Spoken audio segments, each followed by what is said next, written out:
Welcome my dear students to this video. In this video, we will discuss about the UPSC Union Public Service Commission examination syllabus. So my dear students, I have got many queries from the people side. मुझे लोगों से बहुत सारे queries मिलते हैं ये कि sir आप syllabus हमें बता दीजिए। तो मैंने जाके उस चीज पे जब भी सर्च किया, गूगल पे, यूट्यूब पे सारे जगह सर्च किया, तो मुझे लगा कि लोगों को सही से सिलेबस की जानकारी नहीं होती है या फिर किसी ने सही से नहीं बताया है।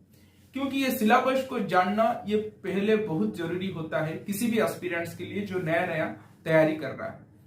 तो ये तुम्हारे लिए या आपके लिए बहुत जरूरी है अभी मेरे साथ ये पूरा सिलेबस को पहले जान ले, पढ़ाई शुरू करने से पहले। So before beginning the syllabus, I must tell you, first you consider yourself as a serious aspirant of this UPSC examination, that is Indian Civil Services examination. So in the IS exam, there are three tiers, that is you can watch in the screen, that is prelims, mains and interview. So in the first tier, that means in prelims, you will get two papers. Normally in the June first week, the examination of preliminary held, and the mains is normally held in the August or the month of September, and the interview ends with December or January. So in the preliminary you will get two papers, that is you can watch in the screen, that is General Studies paper 1 first. In the General Studies paper 1 you will get current events of national importance, history of India and of Indian national movement, and Indian and world geography, Indian polity and constitution, rights issues about the Indian polity, then Indian economy, in which you will get questions from market, you will get questions from national inflation, national income, gross domestic product, etc., etc. Then in the science and technology section you will get basic understanding questions of science, that is from the class 6 to 12 NCERT, you can get it from that. Then your current affairs, in the current affairs section there are more than 25 to 30 questions are coming nowadays from the current affairs section. So in the General Studies paper 1 in the preliminary examination, आपको ये करना पड़ेगा वहां पे कि आपको तैयारी के लिए किसी एक्सपर्ट गाइडेंस के जरूरत होगी। ओके, तो यहाँ पे आप कैसे पढ़ाई करेंगे और क्या एग्जाम की मार्किंग स्कीम रहेगी। 200 मार्क की पेपर होगी, 100 क्वेश्चंस होंगे, एक क्वेश्चन का 2 अंक रहेगा, 200 मार्क्स की पेपर होगी। एक सवाल गलत करने पर आपका 0.33 मार्क्स यानी कि 1/3 मार्क आपका माइनस होगा। तो ये थी प्रिलिमिनरी की पेपर। उसके बाद ये कट ऑफ इसी पेपर से डिसाइड करी जाएगी। तो वो जो क्वालिफाई करते हैं वो सिर्फ पेपर 1 यानी कि जनरल स्टडीज पेपर 1 से ही आपका डिसाइड होता है।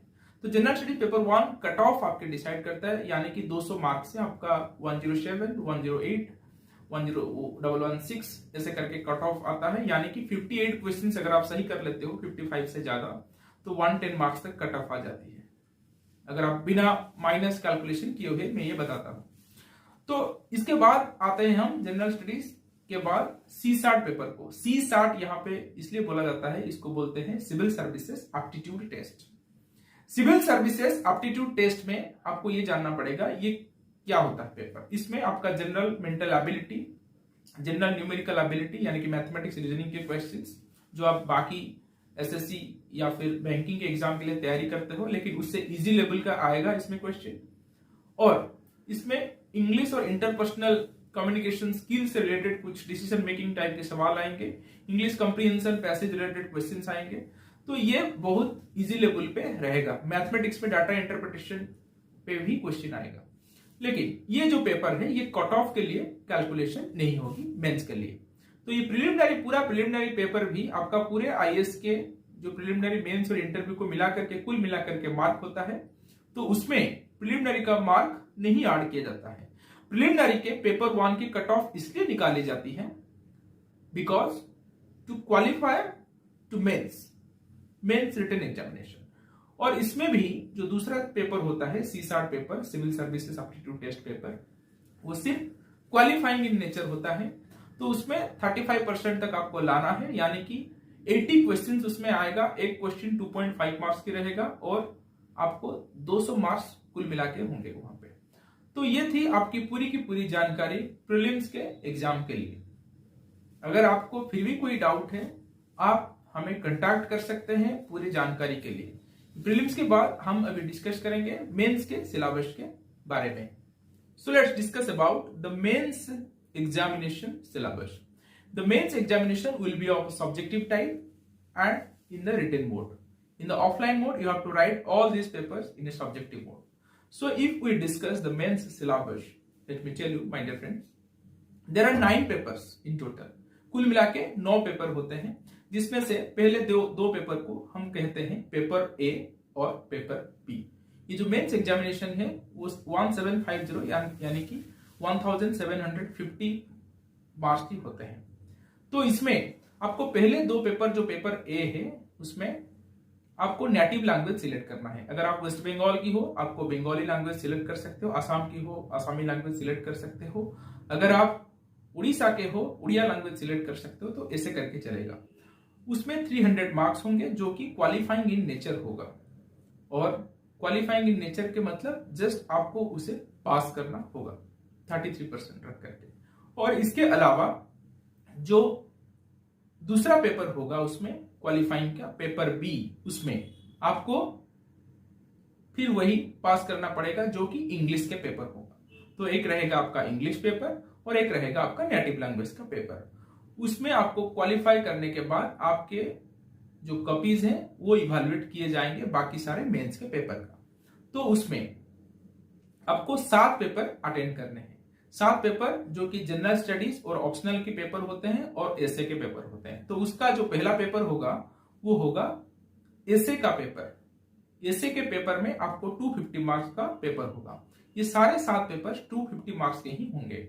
तो यानी कि 250 मार्क्स इंटू 7 ये होता है आपका 1750 मार्क्स। ओके, तो यहाँ पे आपको एसे के बाद मिलेगा जनरल स्टडीज पेपर 1, जिसमें आपको history of India and world पढ़नी पड़ेगी, सोशल इश्यूज के बारे में पढ़नी पड़ेगी और इंडियन ज्योग्राफी के क्वेश्चंस रहेंगे इंडियन आर्ट एंड कल्चर के साथ। तो इसके बाद पेपर 2 में यानी कि जनरल स्टडीज पेपर 2 में अगर आप जाएंगे तो वहां पे आपको मिलेगा इंडियन पॉलिटी एंड कॉन्स्टिट्यूशन के क्वेश्चन, गवर्नेंस, इंटरनेशनल रिलेशंस के क्वेश्चंस।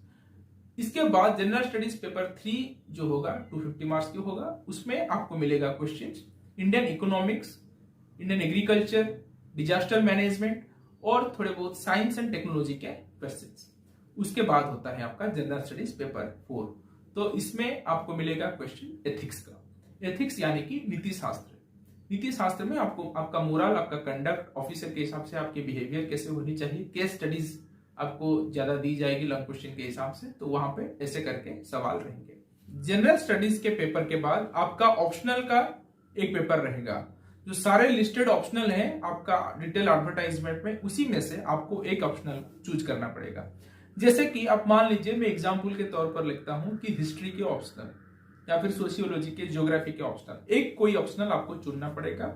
जिस ऑप्शनल में आप पहले से एक्सपर्ट हो या फिर आपके ग्रेजुएशन पे आप उसको पढ़ चुके हो या फिर आपको वो सब्जेक्ट अच्छा लगता हो। तो ऑप्शनल की 500 मार्क्स रहेगा।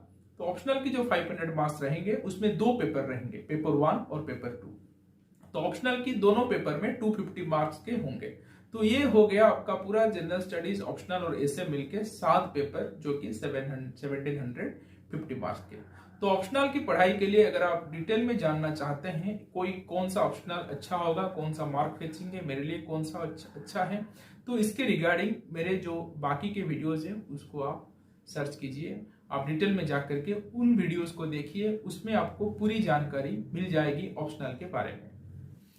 आपका ये एक सवाल हो सकता है कि सर हमें कैसा क्वेश्चन मिलेगा, एक एक क्वेश्चन कितने मार्क की होंगे।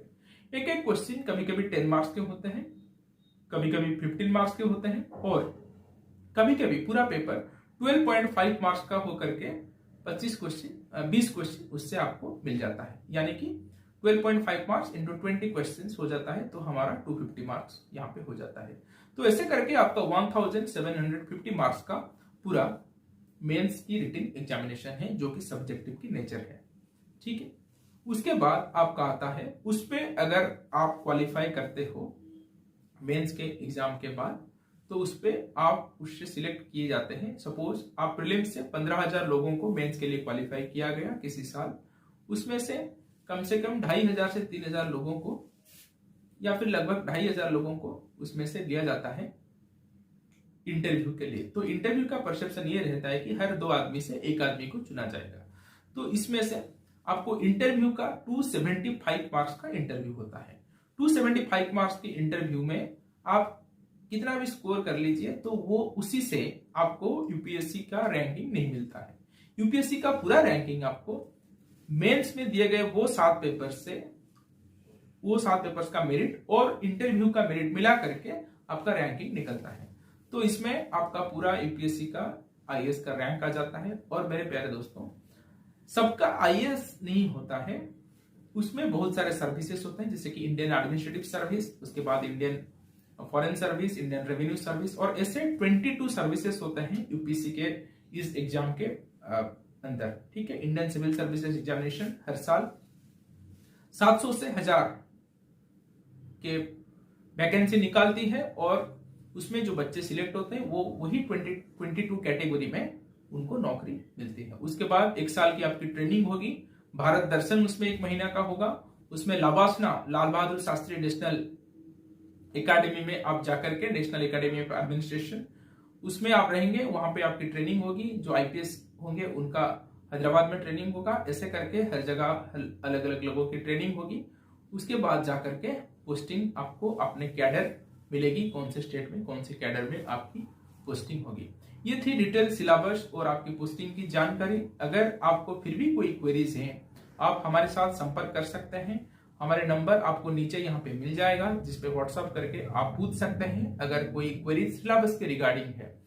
और अगर हमारे बैचेस को आप ज्वाइन करना चाहते हैं 1 ईयर प्रिपरेशन के लिए, फाउंडेशन बैचेस के लिए, या फिर 2-3 साल के फाउंडेशन बैचेस के लिए, या फिर एनसीईआरटी के प्रिपरेशन के लिए, जो कि पहला होता है, पहला पड़ाव और बेसिक होता है, तो हमारे साथ भी आप इस व्हाट्सएप नंबर से संपर्क कर सकते हैं।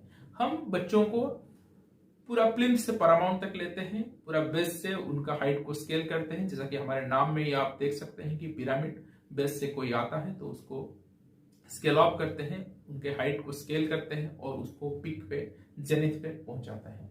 तो हम बहुत सारे लोगों को यूपीएससी के मंजिल को पाने में हेल्प किए हैं, असिस्ट किए हैं। हमारे टेस्ट सीरीज क्लासेस और बाकी सारे सुविधाओं के द्वारा हमारे एक्सपर्ट टीचर मेरे साथ मिलकर आपको गाइड करेंगे। तो हम लोग सारे सब्जेक्ट्स को बहुत अच्छी तरह से बच्चों की भाषा में पढ़ाने में काबिलियत रखते हैं। वर्षों से यही करते आए हैं, यही कर रहे हैं पूरी लगन के साथ। अगर आप जुड़ना चाहते हैं तो हमें संपर्क करें, हमारे साथ जुड़े, हमारे बैचेस में ज्वाइन करें और बहुत मिनिमम फीस से बच्चों की हेल्प के लिए देश भर में हम पढ़ा रहे हैं लोगों को। तो आप अगर आईएएस की ड्रीम को सच में देखे हैं, सुने नहीं, सिर्फ देखे हैं, अच्छी तरह से मानते हैं, तो आप भी विषय में जुड़ जाइए और आपके लक्ष्य को हासिल करने में आप अपना पहला कदम बढ़ाइए।